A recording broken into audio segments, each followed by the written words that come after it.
Assalamualaikum warahmatullahi wabarakatuh.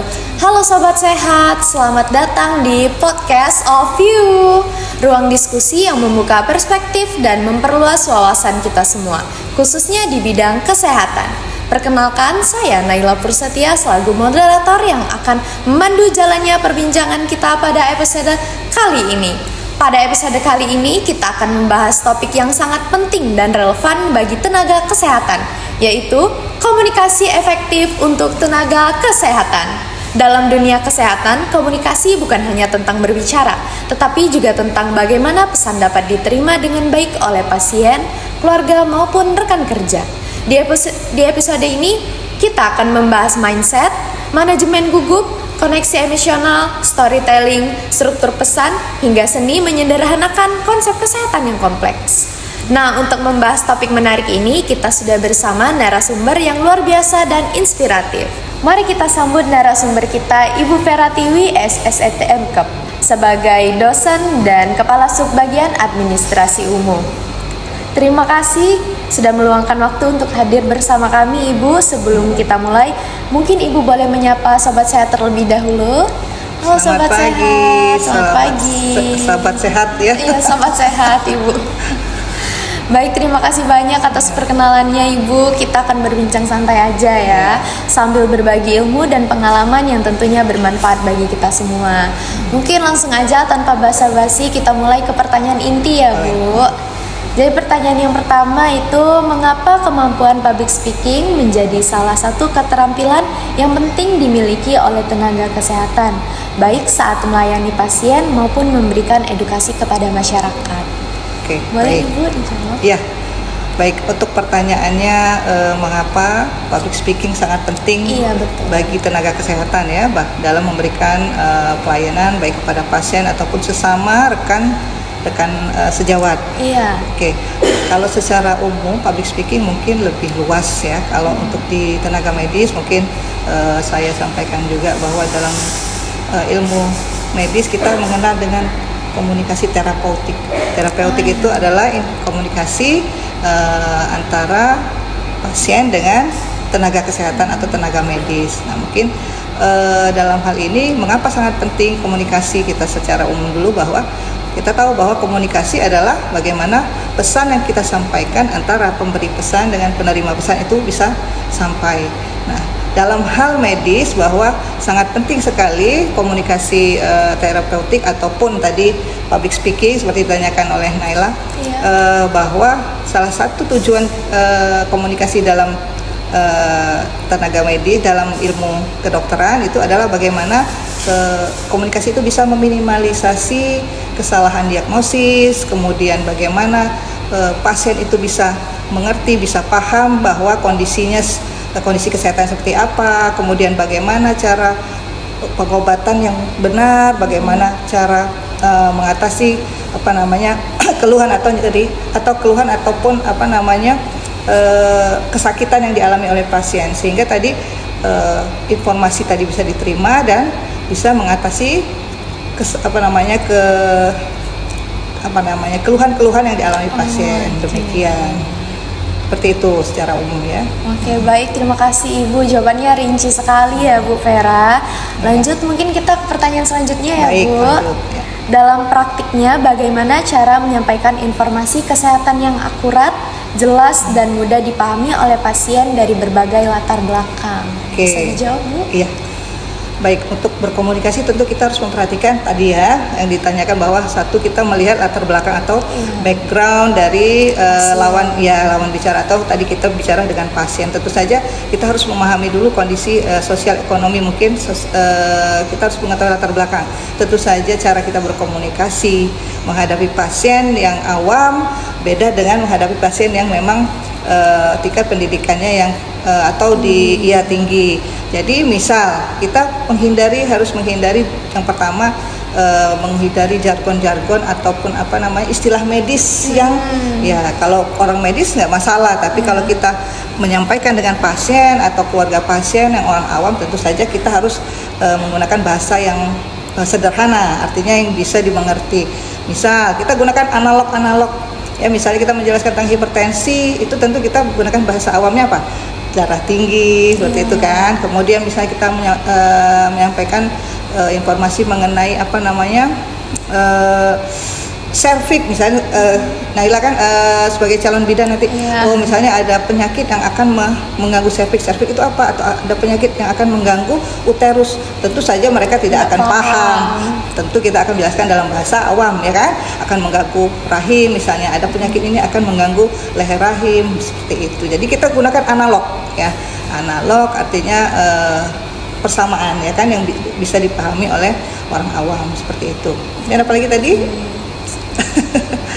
ya langkah-langkahnya ya, jelas dan mudah dipahami oleh pasien. Oke, selain anak tadi kan menghindari apa namanya istilah-istilah medis atau jargon medis yang tidak atau sulit dipahami oleh orang awam. 2, gunakan analog. 3, gunakan alat peraga. Jadi kalau kita menjelaskan ke pasien, misal kita mau menjelaskan suatu penyakit yang ada di organ apa namanya reproduksi, ya tentu kita akan tampilkan juga media ya. Jadi ada alat peraga, mungkin kita kan punya nih misalnya, ataupun misal ada buku ya kan, atau leaflet. Nah dengan alat peraga atau media akan tentu membantu pasien ya untuk memahami seperti itu. Itu mungkin langkah-langkahnya. Mungkin terima kasih Ibu atas jawabannya. Mudah dipahami ya Bu jawabannya. Lanjut ke pertanyaan selanjutnya ya Bu. Ketika menghadapi situasi yang menegangkan atau pasien yang sulit diajak berkomunikasi, strategi apa yang dapat dilakukan agar komunikasi tetap efektif dan profesional? Oke, jadi ini artinya kita sebagai tenaga medis dihadapkan dengan kondisi yang tidak baik ya kan? Ya, kita paham bahwa kita sebagai tenaga medis harus aware. Kita ini berhadapan dengan pasien ataupun keluarga pasien ya, secara fisik dan psikologis kondisinya yang tidak baik-baik saja. Betul kan? Betul. Jadi dari situ kita harus paham dulu, aware nih. Oh, sebagai nakes ya kan, sebagai tenaga medis kita harus berada di depan, memahami kondisi psikologis dulu ya. Terutama tadi fisiknya memang sudah ada artinya tidak baik-baik saja, dia sakit apa, dengan keluhan apa. Nah, tentu menghadapi ataupun berkomunikasi dengan pasien seperti itu, tentu kita harus pertama menjaga mengendalikan emosi ya kan, apa namanya istilahnya emotional intelligence ya, bisa begitu, ataupun emosional mengendalikan lah intinya ya, iya, mengontrol emosi. Jadi kalau pasiennya marah-marah, pasti kan kita menghadapinya juga tidak dengan marah-marah. Harus paham dulu, tadi saya bilang kondisi pasien itu tidak baik-baik saja, ya mau fisik maupun psikis. Jadi kita harus paham, satu ya kan, kita mengendalikan emosi. Kemudian 2, kita bicara dengan dengan jelas, tenang, sehingga menjaga perasaan ataupun emosi pasien maupun keluarga ya kan. Ini berhadapan dengan yang pasien yang lagi ya cemas, panik ya kan, yang mau dapat pelayanan cepat misalnya kan, dengan keluhan segala macam tentang administrasi yang lambat ataupun pelayanan yang lambat. Jadi kita harus paham dulu, 1, mengendalikan emosi. 2, kita paham dulu bahwa tadi menghadapi pasien seperti itu kita harus mengontrol. Kemudian kita sampaikan empati ya kan, kita pahami dulu kondisi psikologisnya. Jadi kita harus memberikan validasi emosinya. Jadi baik Bapak Ibu, misalnya ada bapak-bapak atau ibu-ibu yang lagi marah-marah, tentu baik, saya mengerti Bapak atau Ibu, saya paham kondisi Bapak lagi cemas, lagi khawatir ya kan, lagi panik ya, saya akan membantu Bapak Ibu, tapi saya minta Bapak Ibu sabar, kemudian bisa mendengarkan apa yang akan saya sampaikan. Jadi mungkin tidak memotong atau tidak menginstruksikan, tapi Bapak tenang dulu. Nah, tidak seperti itu, tapi bagaimana persuasif kita supaya pasien ataupun keluarganya nyaman dulu ya kan. Dia memahami bahwa kita menerima perasaan ataupun keluhan mereka ya kan. Nah, kemudian setelah empati, tentu nanti pasien baru memiliki rasa percaya atau trust lah ya.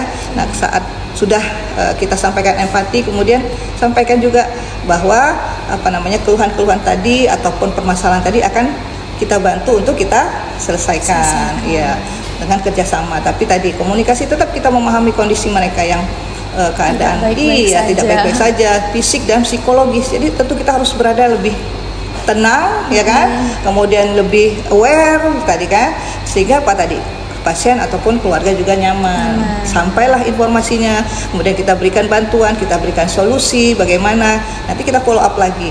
Kemudian kita tanyakan apakah keluarga pasien paham apa yang kita sampaikan, ya kan? Misal tadi keluhan, saya dapat penanganan kok lambat sekali, saya sudah 1 jam menunggu di sini tidak dipanggil-panggil. Nah, gitu.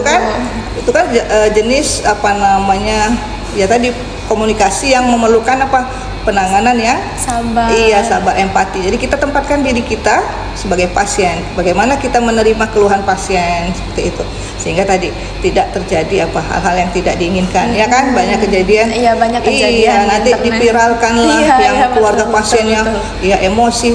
Itu hal yang mungkin manusiawi pada saat dengan kondisi seperti itu. Tapi tadi tetap kita sebagai tenaga kesehatan kita ada di lini terdepan. Kita harus aware, harus waspada, harus paham dan mengetahui situasi dan kondisi. Sehingga tadi kita yang mengendalikan, jangan sampai kondisi pasien yang emosional membuat kita juga sebagai tenaga medis emosional. Nah, itu harusnya kita udah mengcover diri dulu. Nah, itu kurang lebih seperti itu. Jadi dan gunakan bahasa yang mudah dimengerti, kemudian dengan tenang kita tetap sampaikan pesan ataupun informasi dengan tenang, dengan lembut, sehingga tadi informasinya bisa sampai ya dengan baik dan bisa diterima.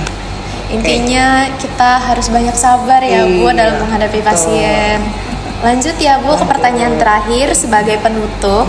Apa langkah-langkah yang dapat dilakukan oleh mahasiswa kesehatan untuk meningkatkan kemampuan public speaking dan komunikasi sebelum terjun ke dunia kerja? Mungkin bisa dijawab Bu? Ya, baik. Tadi ya untuk meningkatkan kemampuan public speaking ataupun mungkin saya garis bawahi lagi, kita sebagai tenaga medis tentu tadi komunikasi yang sangat kita butuhkan dalam keseharian adalah komunikasi terapeutik tadi. Terapeutik adalah tadi ya komunikasi menurut WHO adalah komunikasi interpersonal. Jadi antara tenaga medis dengan pasien ya dalam rangka apa? Untuk proses penyembuhan ya, untuk proses perawatan, sehingga tadi tercapailah apa namanya tujuan kita supaya pasien mengerti, pasien sembuh dengan sebaik-baiknya pengobatan yang harus diterima.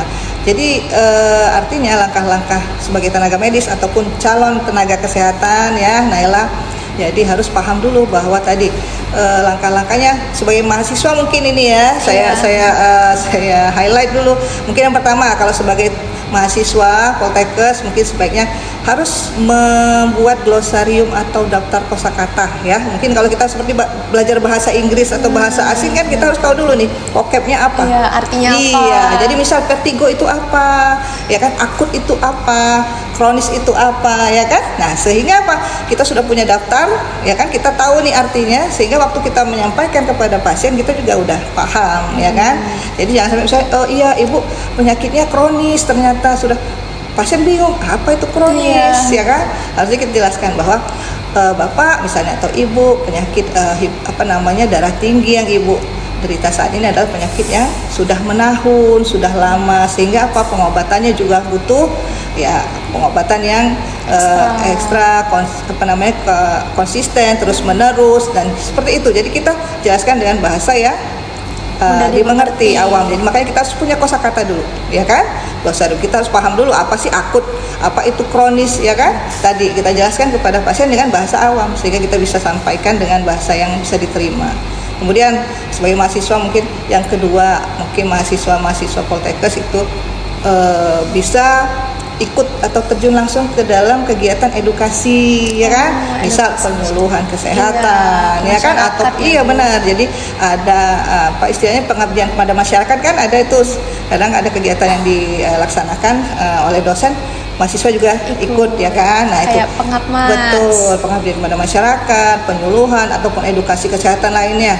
Jadi itu dengan semakin banyak kita berinteraksi dengan audien, dengan pasien, dengan masyarakat, tentu nanti kita akan familiar. Oh, informasi yang bisa kita berikan atau yang dibutuhkan masyarakat itu seperti apa. Tadi kan, jadi kita udah terbiasa.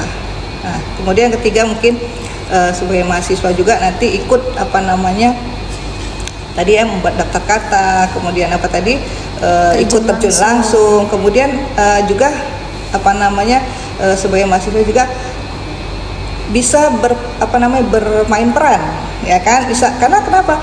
Komunikasi terapeutik adalah termasuk dalam bahan kajian yang ada di dalam mata kuliah. Iya, Ya, betul. pasti semua jurusan ya, semua prodi itu akan mempelajari bagaimana komunikasi terapeutik karena kita sebagai calon tenaga kesehatan. Jadi belajar itu tentu saja akan lebih akan lebih ingat apabila ada latihan, ada praktis. Jadi misalnya bermain peran ya, role play dengan teman sejawat ya kan, dengan Naila dengan teman bisa bermain peran bagaimana satu orang menjadi pasien, satu orang menjadi Bidan. iya bidan begitu, atau satu orang pasien, satu orang sebagai tenaga farmasi, sebagai tenaga kesehatan lingkungan sesuai dengan jurusan masing-masing. Nah itu mungkin itu saja yang tips ya, mungkin langkah-langkah mungkin sebagai calon tenaga kesehatan, sebagai mahasiswa Poltekkes Kemenkes Palembang, calon tenaga vokasi kesehatan.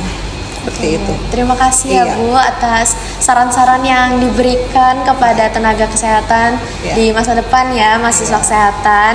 Baik, tidak terasa kita sudah berada di penghujung sesi. Saya mengucapkan terima kasih yang sebesar-besarnya kepada Ibu Vera Tiwi atas waktu, ilmu, dan wawasan yang luar biasa telah diberikan kepada kita semua pada hari ini. Sebelum berakhirnya podcast ini, kami ingin menyerahkan sertifikat terlebih dahulu, Oke. Ibu. Silakan Ibu boleh berdiri baik. sebentar. Ya. Kita dokumentasi ya, Bu.